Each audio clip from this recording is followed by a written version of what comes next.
Government ने paper के regarding जो काले मिर्च होती है उसके रिगार्डिंग अमेंडमेंट लाए हैं, या इन्होंने एक्सप्लेनेशन यहाँ पे दिया है, क्लियर किया है कि जो आपका पेपर है, अगर वो ग्रीन पेपर है या ब्लैक पेपर है, तो वहाँ पे अगर वो एग्रीकल्चर सप्लाई कर रहा है, जो हमारे किसान भाई सप्लाई करते हैं, तो वहाँ पे उस पेपर पे जीएसटी एप्लीकेबल नहीं होगा। बट हाँ, वो अगर पेपर आगे पीस के यूज होता है, ठीक है, तो वहाँ पे जीएसटी एप्लीकेबल हो जाता है। तो यहाँ पे ये क्लियर किया गया है, जो आपके ग्रीन पेपर है जो कि इन्होंने हमारे किसान भाई प्रोवाइड करते हैं, सप्लाई करते हैं, तो वहाँ पे उस पेपर पे जीएसटी एप्लीकेबल नहीं होगा।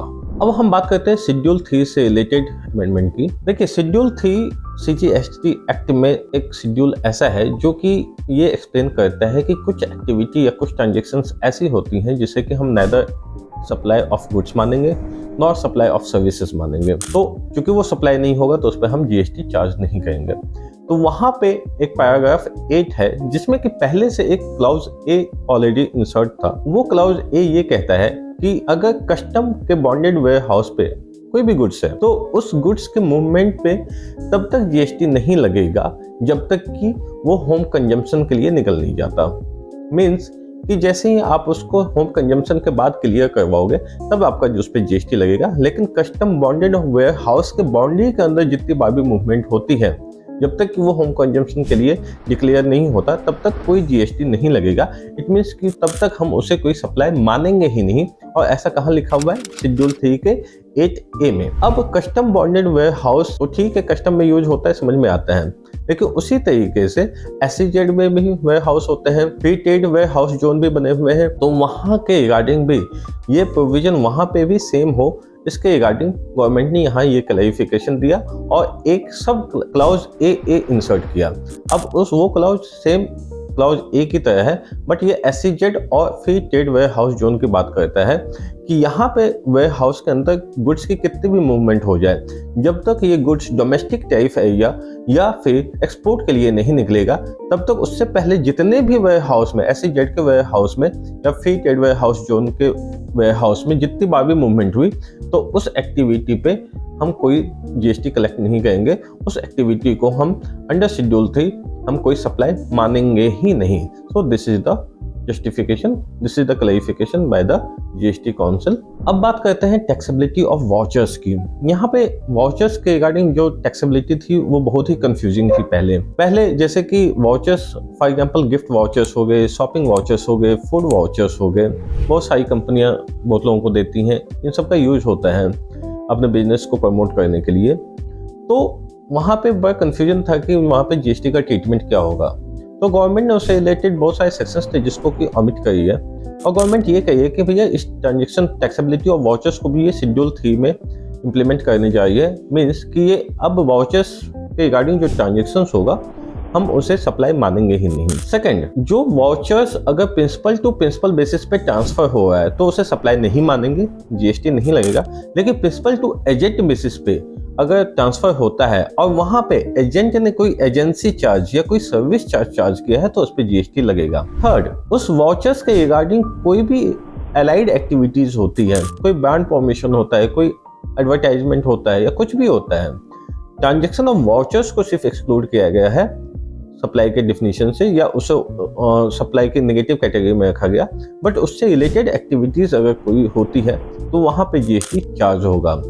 लास्ट अनरिडीम्ड वाउचर की बात करते हैं। अनरिडीम्ड वाउचर को भी इन्होंने शेड्यूल 3 में ही रखा है। मीन्स कि अनरिडीम्ड वाउचर के ट्रांजेक्शन्स को भी सप्लाई नहीं माना जाएगा। अब गवर्नमेंट ने इस काउंसिल के थ्रू कुछ क्लैरिफिकेशंस भी दिए हैं जहां एम्बिग्विटी थी, जिसमें कि एक ई कॉमर्स ऑपरेटर के रिगार्डिंग एम्बिग्विटी थी कि जो ई कॉमर्स ऑपरेटर हैं जो कि लायबल है सेक्शन 9(5) में टैक्सेबिलिटी के लिए, तो उनको अब ये कहा गया है कि अब ये आईटीसी रिवर्स करने के लिए लायबल नहीं होंगे, इन पे आईटीसी रिवर्स करने की रिस्पॉन्सिबिलिटी नहीं बनती है as per the GST provision. Second, section 16 आपको पता है जीएसटी में कंडीशंस और एलिजिबिलिटी फॉर आईटीसी की बात करता है कि अगर आपको, जिसमें कि एक दो कंडीशन ये है कि जिसमें कि अगर आपको आईटीसी क्लेम करना है तो आपके पास इनवॉइस का पोजीशन होना चाहिए, आपके पास गुड्स पहुंच जाना चाहिए, goods must be delivered, right. तो यहाँ पे थोड़ी सी कंफ्यूजन थी डिपार्टमेंट की साइड से। फॉर एग्जाम्पल, मान लीजिए कि गुड्स हमारी फैक्ट्री में नहीं आया, गुड्स हमारी ऑफिस में नहीं आया, बट गुड्स सप्लायर के प्लेस पे ही अगर हमें रिसीव हो गया है, उसकी ऑनरशिप ट्रांसफर हो गई, तो क्या उसे हम रिसीव्ड नहीं मानेंगे? तो यहाँ पे गवर्नमेंट ने क्लियर किया कि भाई गुड्स रिसीव होने का मतलब ये नहीं है कि गुड्स आपके फैक्ट्री के गेट के अंदर आएगा या आपके वेयर हाउस के गेट के अंदर या आपके ऑफिस के गेट के अंदर आएगा तभी आप उसे गुड रिसीव्ड मानोगे। गुड रिसीव्ड का मतलब ये है कि जब अगर वो सप्लायर के प्लेस पे भी उसकी ऑनरशिप ट्रांसफर हो जाती है तो वहाँ पे भी उस गुड्स को उसका पोजीशन ट्रांसफर हो जाता है, उसकी ऑनरशिप ट्रांसफर हो जाती है, तो उस गुड्स को रिसीव मान लिया जाएगा। फॉर एग्जांपल, मैं दिल्ली में बैठा हूँ, मैं गया हरियाणा, मेरा ऑफिस दिल्ली में है, मैं हरियाणा गया, हरियाणा में मैंने कोई गुड्स रिसीव किया, मैंने पेमेंट कर दी, मैंने इनवॉइसेज ले लिया, सब कुछ हो गया। तो क्या गुड्स रिसीव्ड बेशक मेरी फैक्ट्री में नहीं हुआ दिल्ली में, जो कि दिल्ली में है, बट गुड रिसीव्ड मेरे को हरियाणा में हो गया, तो ये माना जाएगा कि मेरे को गुड्स रिसीव हो गया है। इस चूंकि गुड्स फैक्ट्री में नहीं रिसीव हुआ, इट डज नॉट मीन कि आप मुझे क्रेडिट नहीं मिलेगा। अगर मैंने गुड्स रिसीव कर लिया हरियाणा में, जिसकी ऑनरशिप मेरे को ट्रांसफर हो गई है, तो वहाँ पे मैं आईटीसी के लिए एलिजिबल हो जाऊंगा। और इस बात को अब गवर्नमेंट ने क्लेरिफाई कर दिया है और इसके रिगार्डिंग अब सर्कुलर्स भी आ जाएंगे इसको क्लियर करने के लिए। नेक्स्ट, गवर्नमेंट ने जीएसटीआर 9C के रिगार्डिंग जो भी लेट फी लगने वाली थी उसे गवर्नमेंट ने वेव कर दिया है। मीन्स कि गवर्नमेंट अभी तक जीएसटीआर 9C के लिए अगर आपकी लेट फी आप फाइल नहीं किए हो तो लेट फी कोई वहाँ पे डिक्लेयर नहीं होती थी। जैसे कि आपके 3B में होता है कि अगर आपने जीएसटीआर 3B टाइम से फाइल नहीं किया तो लेट फी बाय डिफॉल्ट आ जाती है और वो आपको पे करना ही होता है। अदरवाइज आपका जीएसटीआर 3B फाइल ही नहीं होगा, वो कैश लेजर से एडजस्ट होगा। बट जीएसटीआर 9C के केस में ऐसा नहीं था। अब जो लोग जीएसटीआर 9C के लिए रिस्पॉन्सिबल थे और उन्होंने किसी भी तरीके से फाइल नहीं किया है, तो अब उनके पास ये एक लास्ट ऑप्शन है जिसमें कि वो जीएसटीआर 9C फाइल कर सकते हैं बाय 31 मार्च 2025। और अगर आप 31 मार्च 2025 तक अपनी जीएसटीआर 9C फाइल कर लेते हो, भले ही वो 2017-18 से पेंडिंग क्यों ना हो, तो 22-23 तक जीएसटीआर 9C जितने भी पेंडिंग है उसे आप फाइल कर दो 31 मार्च 2025 तक, तो आपकी लेट फी वेव हो जाएगी, आपसे कोई लेट फी नहीं ली जाएगी।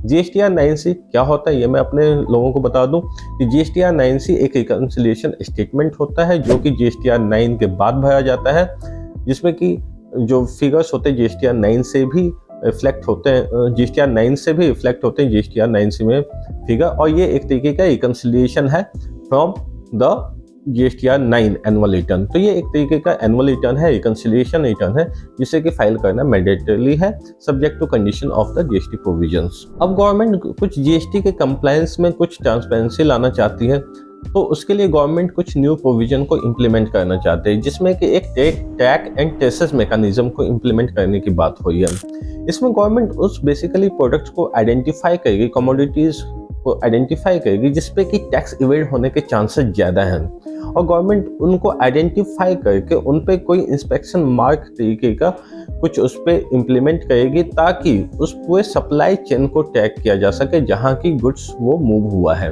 और इस तरीके से गवर्नमेंट टैक्स एंड टैक्सेस को ज़्यादा से ज़्यादा इन्वॉल्व करना चाहते हैं ताकि उसका रेवेन्यू कलेक्शन ज़्यादा से ज़्यादा हो और कोई लोग उसको इवेड ना कर पाए। सेकेंड एंड एक इम्पॉर्टेंट रिकमेंडेशन ये आई है कि जितने भी तरीके की ऑनलाइन सर्विसेज होते हैं आज के डेट में पोस्ट कोविड आप देखते हैं कि ऑनलाइन एक्टिविटीज़ काफ़ी बढ़ गई है, चाहे ऑनलाइन गेमिंग हो, ऑनलाइन एजुकेशन है, गूगल क्लाउड्स हो गए, जीमेल क्लाउड्स हो गए, जितने भी तरीके के ऑनलाइन फैसिलिटीज़ होती हैं, जितने भी तरीके के ऑनलाइन सर्विसेज होती हैं, जिसे कि हम OIDAR सर्विसेज भी कहते हैं, online information and database access services.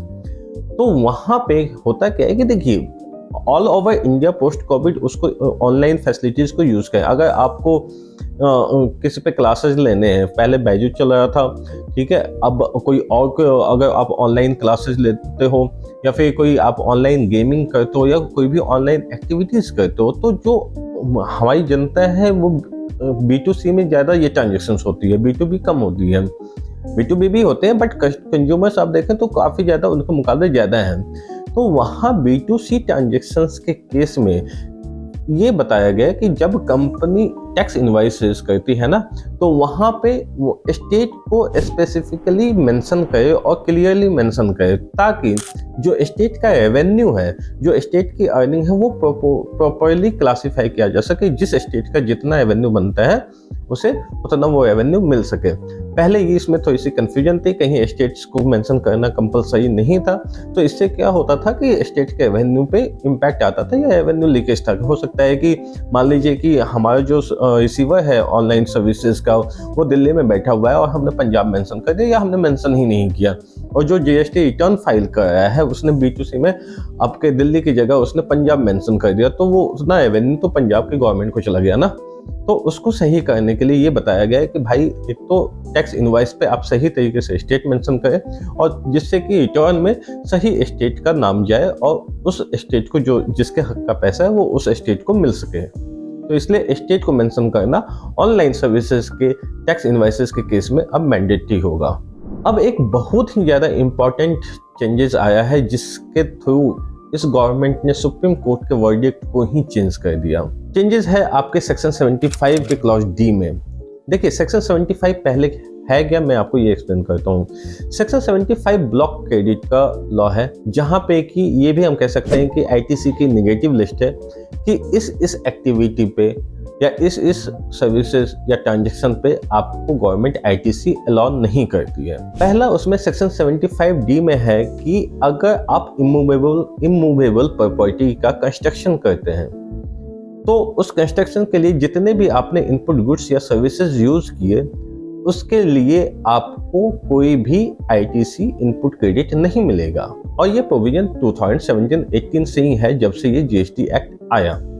But वहां पैकेट में लिखा हुआ है अदर देन प्लांट और मशीनरी। इंपॉर्टेंट क्या है वर्ड, और। अब यहाँ देखिए हुआ गया 2017-18 से ही आपको ये अलाउ नहीं था, बट एक इम्पॉर्टेंट केस लॉ आया 3 महीने पहले। उस केस लॉ का नाम है सफाई retreat private limited versus Avenue. सफाई रिट्रीट प्राइवेट लिमिटेड नाम की एक कंपनी थी जो कि शॉपिंग मॉल बनाती थी। शॉपिंग मॉल बना के उसे लीज आउट करने का काम होता था। उस कंपनी ने क्या किया, जो इस इंटरप्रिटेशन को, जो सेक्शन 75 का इंटरप्रिटेशन है, उसको चेंज किया। सेक्शन 75 में ये कहता है कि भाई इमूवेबल प्रॉपर्टी मीन्स बिल्डिंग अगर आप बनाओगे तो आपको आईटीसी नहीं मिलेगा। बट प्लांट और मशीनरी लिखा हुआ है, तो अगर प्लांट बनाते हो तो मिल जाएगा, मशीन बनाते हो तो आईटीसी मिल जाएगा।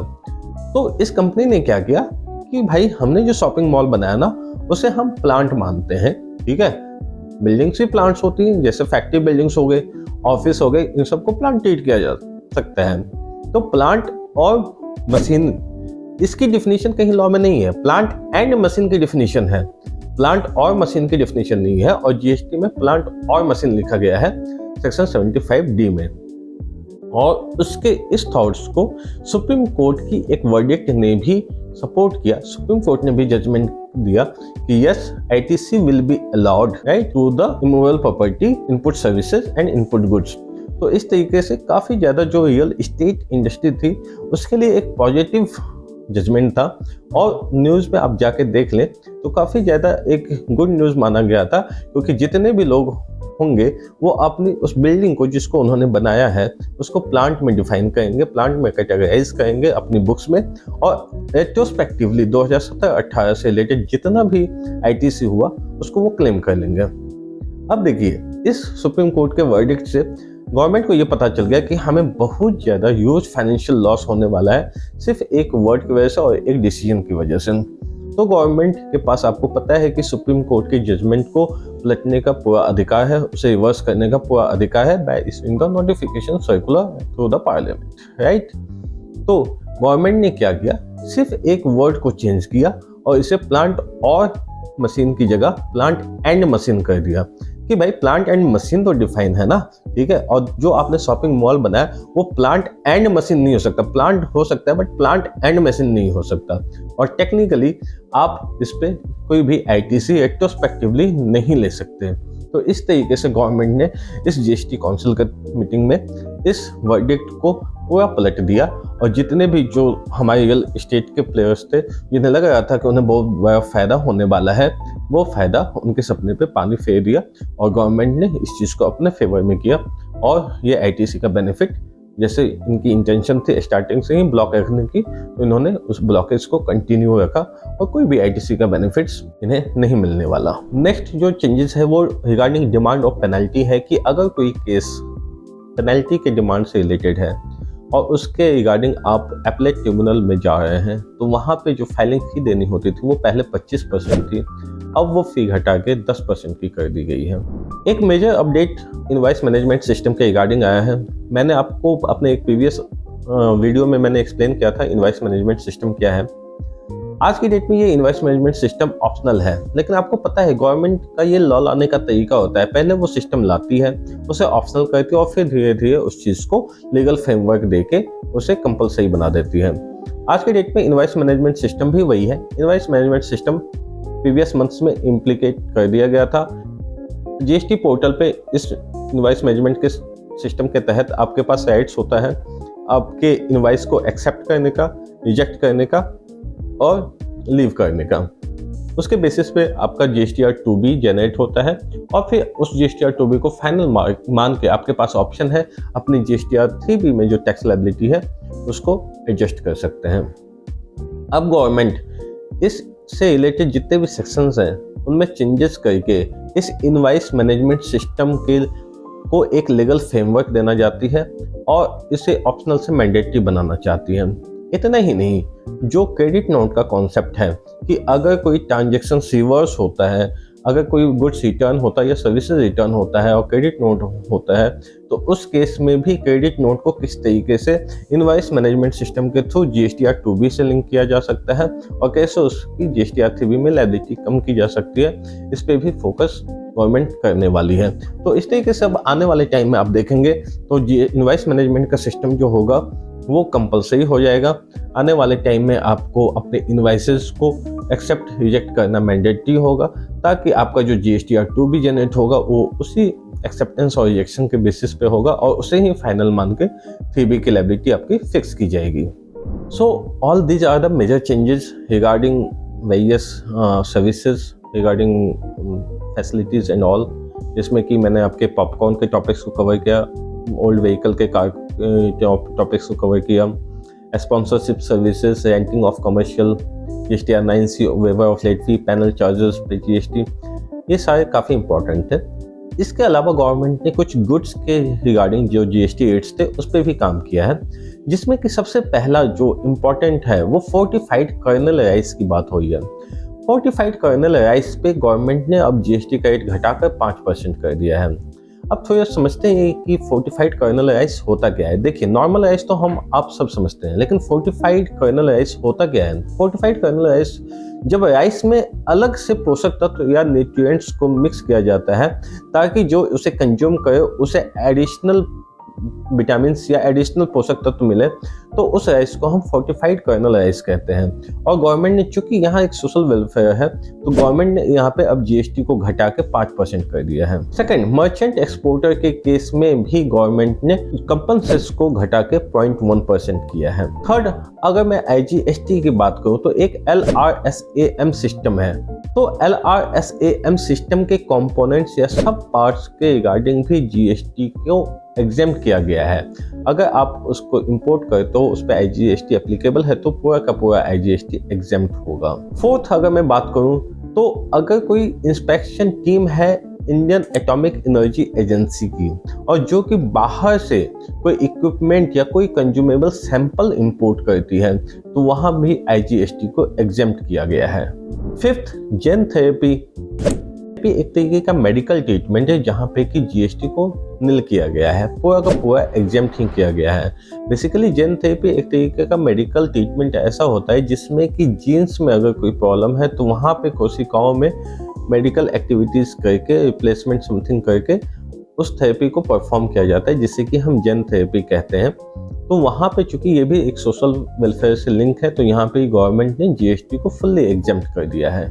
लास्ट, एक फूड इनपुट्स की बात करते हैं कि अगर कोई फूड इनपुट्स फूड प्रिपरेशन के लिए प्रोवाइड किया जाता है और वो food preparation weaker section of the society को अंडर गवर्नमेंट प्रोग्राम प्रोवाइड किया जाएगा, तो वहाँ पे जो फूड इनपुट आपने यूज़ किया वहाँ पे गवर्नमेंट जीएसटी का रेट 5% कर दी है अब, ताकि वहाँ पे इस तरीके से भी एक सोशल वेलफेयर करने में हमें सपोर्ट मिल सके। So basically this are 6 major changes in the goods, जिसमें कि जीएसटी रेट्स को सफल किया गया है, कुछ पे एग्जाम किया गया है, कुछ पे कम किया गया है, कुछ सर्विसेज के रिगार्डिंग मैंने आपको क्लियर किए, और कुछ जो मेजर टॉपिक्स थे like popcorn, like sales of old vehicles, renting of commercial property, GSTR 9C waiver late fee, all topics are covered here. If you like this video, then please do like and press the bell icon, and if you want to comment anything, then please do comment in the comment section. Thank you so much.